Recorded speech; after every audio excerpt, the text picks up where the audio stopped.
سب سے پہلے آپ نے اس ویڈیو کو دیکھنا ہے اور قرآن پاک اس بارے میں کیا کہتا ہے آپ نے اسے بڑے غور سے سننا ہے اور اسے ہدایت حاصل کرنی ہے اور اسے زیادہ سے زیادہ شیئر کرنا ہے۔ غوث پاک مرغا کھا رہے تھے لیکن آپ ہڈیاں نہیں توڑ رہے تھے، ہڈیاں الگ رکھ رہے تھے۔ آہا بہت چنگا نا میں وہ عورت دیکھ رہی تھی، اس کا بچہ دال کھا رہا تھا، غوث پاک مرغا کھا رہے ہیں۔ ماں تھی نہیں چپ رہ سکی، بول پڑی، میرے بچے کو دال کھلا رہے ہو، خود مرغا کھا رہے ہو، خود آپ مرغا کھا رہے ہو اور میرے بچے کو دال کھلا رہے ہو۔ غوث پاک اس کی بات سنتی، لیکن ایک سیکنڈ جب مرغا کھا لیا آپ نے ہڈیوں پر ہاتھ رکھا، فرمایا قم بِإِذْنِی، اٹھ میرے حکم سے، وہ مرغا زندہ ہو گیا۔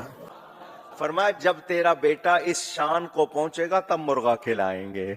بولے مردے زندہ کیے یا نہیں کیے؟ نہیں۔ سرکار غوث پاک رضی اللہ تعالیٰ عنہ پردہ فرمائے، انتقال ہوا غوث پاک سرکار کا، آپ کو قبر شریف میں مزار اقدس میں لٹا دیا گیا۔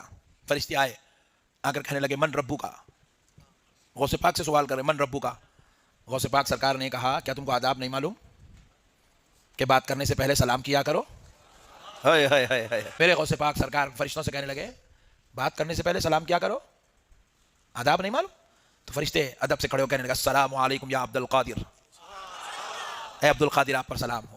تو آپ نے سلام کا جواب دیا، جواب دیتے ہی پھر فرشتے پوچھے من ربو کا، تو غوث پاک نے کہا پہلے میرے سوال کا جواب دو پھر میں تمہیں تمہارے سوال کا جواب دیتا ہوں۔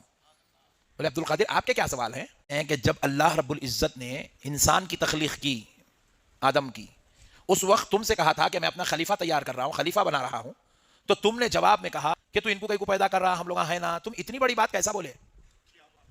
پھر دوسری بات پوچھے، دوسرا سوال یہ ہے کہ جب میرے دادا آدم علیہ السلام کی تخلیق ہو رہی تھی تو تم نے الزام لگایا یہ دنیا میں جا کے قتل کریں گے، تم نے اتنی بڑی ہمت کا کام کیسے کیا کہ میرے دادا پہ الزام لگایا؟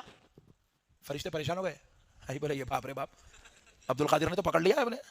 تو فرشتے عرض کرنے لگے اے عبد القادر جب یہ واقعہ ہوا تھا ہم دونوں تھوڑی تھے، وہاں تو پورے فرشتے تھے، آپ سب سے پوچھو۔ تو بولے جاؤ سب کو جمع کرو میں پوچھنے آ رہا ہوں۔ بولے سارے فرشتوں کو انہوں نے جمع کیا اور غوث پاک کی روح مبارک آسمانوں میں سیر کرنے لگی، اور جا کر سب فرشتے عرض کرنے لگے اے اللہ عبد القادر نے پکڑ لیا ہے، وہ ہم سے سوال کرنے لگے ہیں۔ تو رب نے فرمایا جب عبد القادر پوچھتا ہے تو میرے فرشتوں جواب دو۔ تو فرشتے عاجز آ گئے، سوال کا جواب نہیں دے سکے، تو کہنے لگے اے اللہ ہمیں عبد القادر کے ان سوالوں سے بچا لے۔ تو رب فرماتا ہے عبد القادر ان کو چھوڑ دو۔ تو غوث پاک سرکار کی روح مبارک نے عرض کیا اے اللہ تیرے حکم سے میں ان کو چھوڑتا ہوں، لیکن مولا میری ایک شرط ہے جو ان کو پوری کرنی ہوگی۔ تو رب فرماتے ہیں عبد القادر ان پر شرط بیان کرو۔ تو غوث پاک سرکار اب فرشتوں کو شرط سنا رہے ہیں، سنو اے فرشتوں آج سے لے کر صبح قیامت تک جب کبھی خبر میں میرا مرید آئے گا تو تم اس سے سوال پوچھ پوچھ کر اس کو پریشان نہیں کرو گے۔ Wake up to reality. ہمارے پاس ہے سورہ یونس آیت نمبر 28۔